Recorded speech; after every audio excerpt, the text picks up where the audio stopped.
भानु जी मथुरा से। सीताराम। जय सीताराम महाराज जी, आपके चरणों में कोटि कोटि प्रणाम। महाराज जी, भगवान के नाम को किस तरह और कितना जपें जिससे शीघ्र ही स्वरूप बोध हो जाए? प्यास ऐसी हो जैसे कई दिनों से किसी को पानी ना पिलाया जाए और फिर रबड़ी रखी जाए उसके सामने, फिर उसके सामने 56 भोग रखे जाए, वो क्या करेगा? नहीं पिएगा। उसकी चाह होगी कि केवल पानी पिला दो। ऐसी नाम जब की प्यास हो और व्याकुलता ऐसी हो जैसे तुम्हें यमुना में अभी ले चलें और कहें डुबकी लगाओ और फिर आपको दबा दें और दबाए रखें।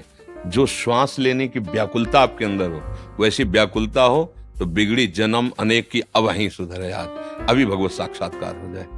व्याकुलता हो ऐसी जैसे यमुना में डुबोने पर, श्वास लेने की चेष्टा करने पर फिर दबाया जाए, वो एकदम श्वास के लिए व्याकुल हो रहा है, प्राण व्याकुल हो रहे हैं। और प्यास ऐसी हो कि जैसे पानी की चाह वाले को रबड़ी रसगुल्ला रखा जाए। ब्रह्मादिक के भोग शब्द विषम लागत ताहि, नारायण ब्रज चंद की लगन लगी है जाए। ऐसी तो चाह हो और ऐसी व्याकुलता हो कि दरस बिन दूखन लागे नयन। जब से तुम बिछुरे पिए प्यारे कबहु न पायो चैन। अभी हम चैन से सो रहे हैं, चैन से खा रहे हैं और हम भगवत प्राप्ति की बात कर रहे हैं। भगवत प्राप्ति का नारायण हरिभजन में ये पांचों न सुहात, विषय भोग, निद्रा, हंसी, जगत प्रीति, बहुबात। बस केवल अपने प्रभु का सुमिरन और उनसे मिलन की चाह। बस फिर आपको एक प्रश्न ही नहीं करना पड़ेगा कि कैसे तत्वबोध हो, कैसे प्रेम प्राप्त हो। समझ रहे हो बच्चा? महाराज जी, अशांति, भयंकर जलन अज्ञान के कारण या प्रारब्ध के कारण या फिर वर्तमान अपराध बन जाने के कारण होती है? सबका मूल अज्ञान ही है। वर्तमान का अपराध भी अज्ञान से ही होता है और पूर्व अपराध जो हुए हैं वो प्रारब्ध का नाम दिया जाता है, वो भी अज्ञान से हुई है। सबका मूल कारण दुख का, अशांति का, जलन का, क्लेश का, जन्म मरण का अज्ञान ही है। भगवान के चरणारविंद का आश्रय लेकर भगवान के प्रेमी जनों के द्वारा उनके श्रीमुख से निकले हुए वचनों को सुनकर उनकी आज्ञा के अनुसार जीवन हम अपना चलाए तो बहुत जल्दी हमें ज्ञान प्राप्त हो जाए, तो ये अज्ञान नष्ट हो जाए। अज्ञान नष्ट होते ही परम शांति की प्राप्ति हो जाती है। श्रद्धावान लभते ज्ञानम तत्परः संयतेन्द्रिया ज्ञानम लब्ध्वा पराम शांति। परम शांति कहाँ मिली? ज्ञानम लब्ध्वा पराम शांति मच्रेणाधि गच्छति।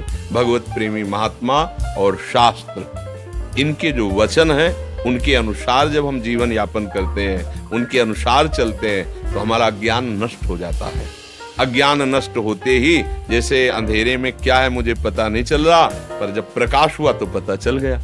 जब पता चल गया तो ना भय रह गया, ना कोई जलन रह गई, ना कोई अशांति।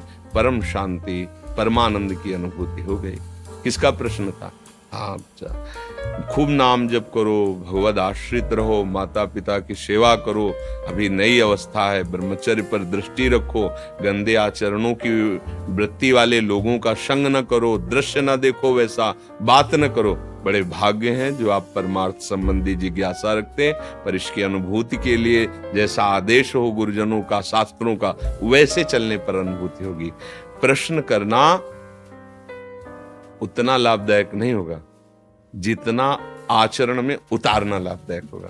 जैसे मानो आप प्रश्न तो पढ़ के भी कर सकते हो ना, किसी भी उद्देश्य से कर सकते हो। आप प्रश्न, शास्त्र अगर पढ़े लिखे हो तो शास्त्र पढ़ लो, आप उसका प्रश्न कर दो तो आपकी बड़ाई भी हो सकती है कि बहुत सुंदर आपने प्रश्न किया। पर वो आपको लाभ तभी मिलेगा जब आप अनुभूति में लाए। प्रश्न करना और उत्तर दे देना ये दोनों बाहरी विषय है। अनुभव करना ये शांति का विषय है। प्रवचन करने से और प्रवचन सुनने से परमात्म तत्व की प्राप्ति तो नहीं हो जाती ना, उसकी बातें हम समझ जाते हैं। ऐसा करना चाहिए, ऐसा नहीं। पर अनुभूति तभी होगी जब वैसा आप चलोगे, वैसा आप करोगे। नहीं तो फिर जैसे वेद उपनिषद में लिखा है, नायमात्मा प्रवचनेन न लभ्या न मेधया न बहुना श्रुतेन। बहुत प्रवचन करने वाले को भी ये नहीं होता जो परमानंद की, बहुत सुनने वाले को भी नहीं होता, बहुत बुद्धिमान को भी नहीं होता। होता किसको है? जिसने वर्ण कर लिया। मन वचन कर्म से मुझे भगवत प्राप्ति करनी है, और जैसा भगवत प्राप्त महात्मा कहते मैं अक्षरशः वैसा चलूंगा, चाहे प्राण चले जाएं, मैं उनके विरुद्ध आचरण नहीं। अब बात बन गई, स्वीकृति हो गई, अब आप आगे बढ़ जाओगे।